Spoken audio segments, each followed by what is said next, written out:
Hello to all, आप सभी का फिर से एक बार स्वागत है सद्गुरु पाठशाला में। तो आज का हमारा टॉपिक है वायरसेस। वायरसेस के बारे में हम देखते हैं कि ये एक नॉन सेलुलर ऑर्गेनिजम्स होते हैं।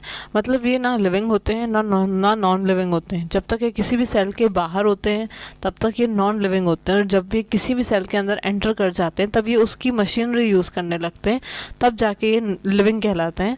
वायरसेस को सबसे पहले, वायरस के लिए वेनम भी बोला जाता है कि एक पॉइजनस फ्लूइड है। सबसे पहले दिमित्री इवानोव्स्की ने इसको ऑब्जर्व किया जब टोबैको में मोज़ेक डिजीज़ हो गई थी।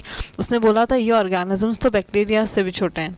उसके बाद बेजरनिक ने इसके लिए एक टर्म बोली, जो इसका फ्लूइड था, इन्फेक्टेड फ्लूइड। इसने बोला this is contagium vivum fluidum, that means ये एक इन्फेक्शियस लिविंग फ्लूइड है। और स्टैनले ने बताया कि वही वायरसेस तो क्रिस्टलाइज भी हो सकते हैं, और ये जो क्रिस्टल्स हैं लार्जली प्रोटीन्स के बने हैं। वायरसेस जो हैं बेसिकली वो न्यूक्लिक एसिड और प्रोटीन से मिलके बने हैं।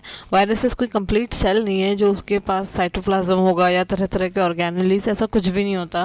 वायरसेस सिर्फ न्यूक्लिक एसिड के बने होते हैं और प्रोटीन्स होता है उसमें। न्यूक्लिक एसिड में भी या तो आरएनए होगा या फिर डीएनए होगा, दोनों एक साथ तो नहीं होंगे किसी भी वायरस में।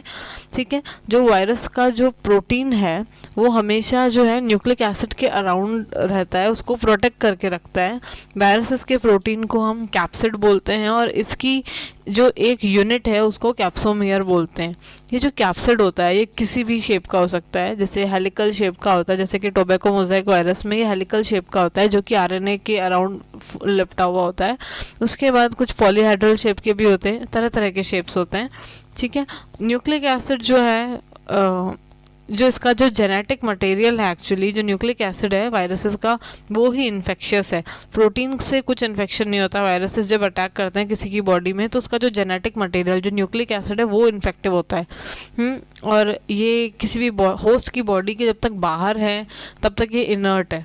ठीक है, जैसे ये किसी, क्योंकि इनके पास साइटोप्लाज्म नहीं है तो मेटाबॉलिज्म नहीं कर सकते, जैसे ये किसी होस्ट की बॉडी के या सेल के अंदर आते हैं वैसे उसकी मशीनरी को ये हाईजैक कर लेते हैं सॉर्ट ऑफ, उसके साइटोप्लाज्म को यूज़ करके उसके न्यूक्लियस के साथ जैसे भी ये रेप्लिकेट करना स्टार्ट कर देते हैं, और ultimately they kill the host cell. So for complete video you can visit my channel Sadguru Pathshala. वहाँ पे आपको ये वायरसेस से रिलेटेड सारा डिटेल में वीडियो देखने मिलेगा, और बाकी के किंगडम्स भी देखने मिलेंगे बायोलॉजिकल क्लासिफिकेशन के। तो thank you so much for visiting Sadguru पाठशाला।